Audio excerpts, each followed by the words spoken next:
Hi friends, Kumar S के science classes में आपका स्वागत है। एक अवतल दर्पण में सिद्ध कर रहे F बराबर R/2। चलिए हम सवाल लिख देते हैं। क्वेश्चन है अवतल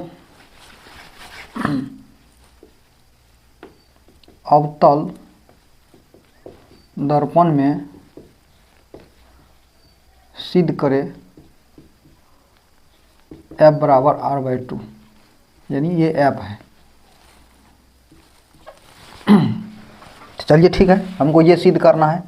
ये विविया है, पूछता है एग्जाम में बार बार। तो चलिए कैसे होता है, कैसे होता है। सबसे पहले क्या करेंगे, अवतल दर्पण का चित्र बनाएंगे। ये है अवतल दर्पण और बाहर से हम रजित कर देंगे। बाहर से क्या करेंगे, रजित करेंगे और भी एक मध्य में ले जाएंगे प्रधान अक्ष, यानी इसको कहेंगे प्रधान अक्ष। ये हमेशा पूरा सीधा होता है और इसके जस्ट समांतर एक किरण और ले जाएंगे दर्पण के समांतर। और जैसे दर्पण के समांतर जाएगा तो वह हमेशा जहाँ पे कटेगा वहाँ पे फोकस हो जाएगा। और देखिए एक बीच में हम क्या कहते हैं, ले जाते हैं और इसका नाम देते हैं C। ठीक है, अब यहाँ पे जो कटा है इसको कहेंगे P। अब देखिए इसका हम नामांकन करते हैं। नामांकन क्या करेंगे, सबसे पहले इसमें दर्पण का नाम रखेंगे। यानी दर्पण जो है यहाँ पे नाम दे देते हैं M और N, नाम दे दिए। अब देखिए यहाँ पर भी एक बिंदु है, यहाँ पर भी नाम देना पड़ेगा।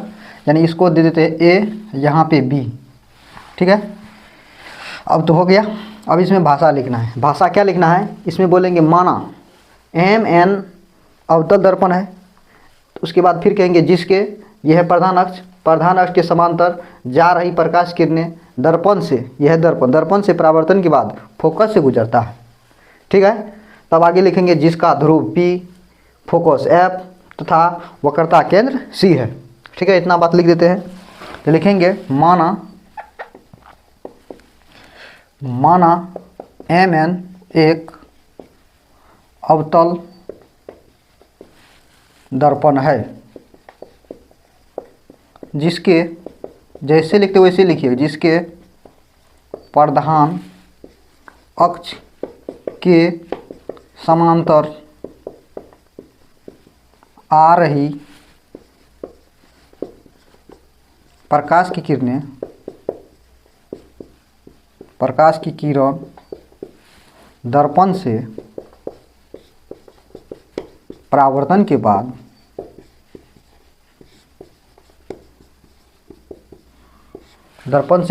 के बाद फोकस से गुजरता है,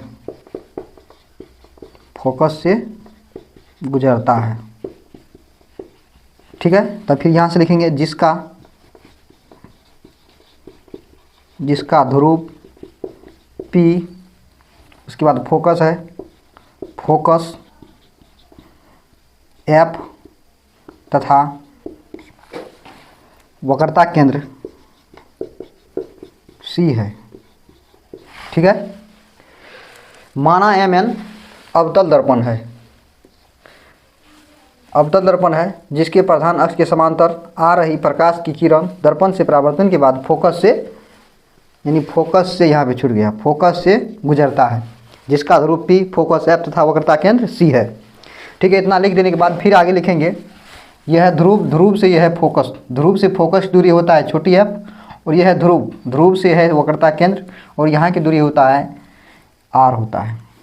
यानी दर्पण में हमेशा सभी दूरी को ध्रुव से लिया जाता है। तो ये दूरी को कहेंगे R, कैपिटल R, और यहाँ से है तो इसको कहेंगे हम छोटी f, यानी यह है फोकस दूरी। ठीक है, चलिए आगे देखते लिखते हैं। तो लिखेंगे PF बराबर, क्या लिखेंगे, यह है P, यह है F, PF बराबर लिखेंगे F लिखेंगे। अब देखिए इसका भी मान लिख देते हैं, PC बराबर लिखेंगे, PC बराबर लिखेंगे R लिखेंगे। ठीक है, इतना लिख देने के बाद अब हमको लिखना है, सिद्ध करना है। क्या लिखना है, सिद्ध करना है। क्या सिद्ध करना है, यानी F बराबर R/2। ठीक है, सीधा हमको करना है F बराबर R/2। चलिए आगे देखिए, आगे हम लिखेंगे प्रमाण में। और प्रमाण में लिखेंगे, देखिए यहाँ पे जब प्रकाश किरण दर्पण से गुजरता है तो फोकस से गुजरता है। तो यहाँ पे आपतन कोण और परावर्तन कोण हो रहा है, यानी लिखेंगे प्रकाश के परावर्तन से, यानी प्रकाश के परावर्तन के नियम से। प्रकाश के परावर्तन का नियम क्या है? ये जो किरण है यहाँ से आया है I और इसको कहेंगे R, तो कोण I और कोण R आपस में बराबर है, तो वही लिखेंगे यहाँ पे। हम यहाँ पे लिख रहे हैं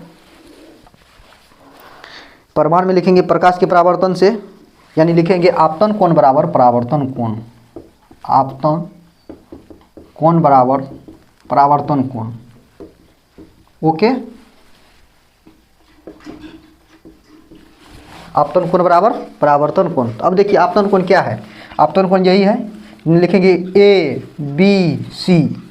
देखिए A I को लिखना है, B और C लिखेंगे कोण A B और C बराबर, उसके बाद देखिए फिर R है, इसके बारे में लिखेंगे। तब क्या लिखेंगे? B, यहाँ पर भी B है तो लिखेंगे C B F बराबर लिखेंगे कोण C, तब लिखेंगे B, तब लिखेंगे F। ठीक है, इतना लिख दिए हैं। तब एक चीज़ और यहाँ पे लिख देते हैं, यानी कोण I बराबर कोण R, ये भी आपस में बराबर है। ओके, ठीक है। आगे देखिए, आगे फिर क्या करेंगे? इतना हो जाने के बाद यहाँ पे देखिए, और एक चीज़ और देखिए, यहाँ पे I जो है ना, यहाँ पे देखिए एक रेखा, यानी ये एक समांतर रेखा है आपस में, और एक क्या होता है, तिर्यक रेखा काट रहा है, तो यहाँ पे एकांतर कोण आपस में बराबर हो जाएगा, यानी कोण I बराबर, और यहाँ पर भी मान देंगे तो ये भी क्या हो जाएगा? I हो जाएगा। किसके नियम से? ये हो जाएगा एकांतर के नियम से।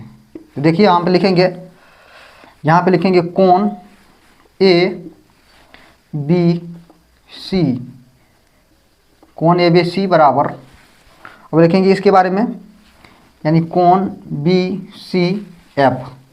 एक बार देख लीजिए फिर से, हम इसके बारे में लिखेंगे तो A B C, ठीक है। अब इसके बारे में लिखेंगे तो B C F, B C F लिख दिया है। एक बार B को हम फरे से लिख देते हैं, ठीक है। अब देखिए इसमें यहाँ पे ABC और यहाँ पे भी ABC आपस में ये बराबर है, इसमें लिखेंगे बराबर है तो इससे क्या लिखते हैं? कोण, लिखेंगे कोण C B F बराबर लिखेंगे कोण B C F, ठीक है। देखिए यहाँ पे दो कोण बराबर है, यानी ये जो मध्य में है B है, इसके मध्य में C है, यानी ये कोण और ये कोण आपस में बराबर है। जब दो कोण बराबर है तो इसका दो भुजा भी बराबर होगा, वैसे त्रिभुज का नियम होता है। लिखेंगे अतः, लिखेंगे B C F, लिखेंगे अतः त्रिभुज B C F एक समद्विबाहु त्रिभुज है। कौन त्रिभुज है? समद्विबाहु त्रिभुज है। तो समद्विबाहु त्रिभुज है तो इसका हम शर्त देते हैं इसका दो भुजा, यानी सबसे पहले लिखेंगे, ये भी लिख सकते हैं कोण B बराबर कोण C, ठीक है। तब देखिए यहाँ पे ये अब भुजा बराबर करते हैं, क्या हो जाएगा? यानी CF बराबर लिखेंगे, CF बराबर लिखेंगे BF, यानी ये भुजा और ये भुजा आपस में, यानी देखिए CF बराबर BF, तो CF बराबर BF। ओके, देखिए ये भुजा और ये भुजा आपस में बराबर है, ये भुजा आपस में बराबर है। अब इतना लिख दिए हैं। अब क्या करेंगे? बिंदु B सिद्ध करने के लिए, बिंदु B P के बहुत निकट है, तो लिखेंगे बिंदु B P के बहुत निकट है। क्या है?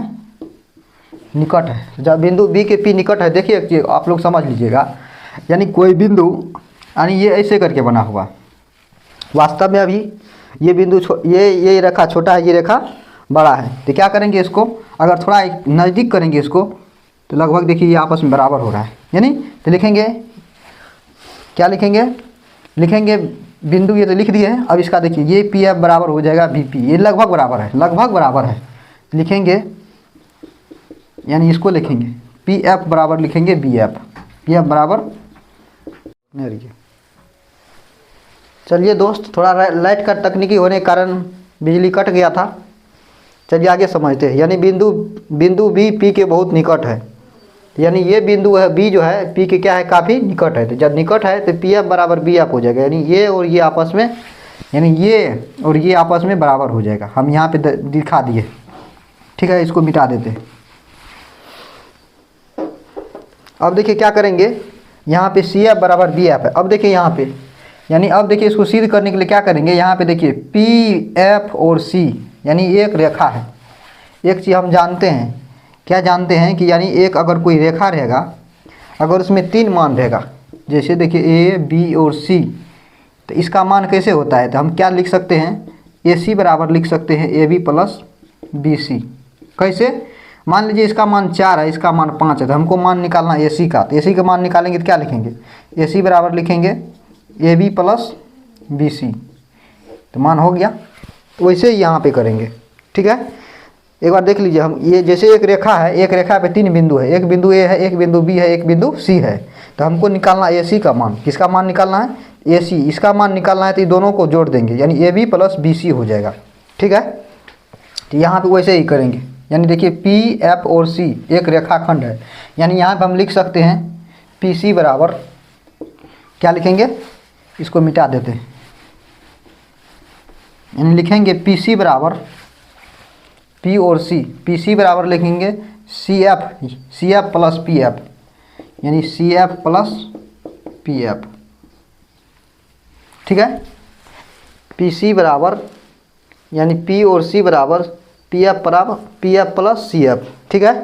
अब देखिए यहाँ पे हमको इसको मान को हटाना है। इस मान को हटाने के लिए क्या करेंगे, तो यहाँ देखिए सी एफ बराबर बी एफ है, तो यानी बी एफ के स्थान पे सी एफ और सी एफ के स्थान पे बी एफ आ सकता है। तो यहाँ पर देख लीजिए, तो इस बी एफ के स्थान पे सी एफ आएगा, तो यहाँ लिख देते हैं, यहाँ पे लिख देते हैं बी एफ बराबर सी एफ, ओके। तो चलिए यहाँ पर देखिए पी सी बराबर हो जाएगा सी एफ के स्थान पे P F plus P F, ठीक है। कैसे हुआ, यानी यहाँ पी एफ आपस में ये बराबर है, पी एफ बराबर बी एफ, पी एफ बराबर बी एफ, यानी यहाँ पर भी सी एफ बराबर बी एफ, इसके स्थान बी ए हो सकता है, यानी बी एफ के स्थान पे हम क्या लिख सकते हैं, सी एफ लिख सकते हैं। तो वही यहाँ पे चेंज कर दिए, यानी पी सी बराबर P F plus P F.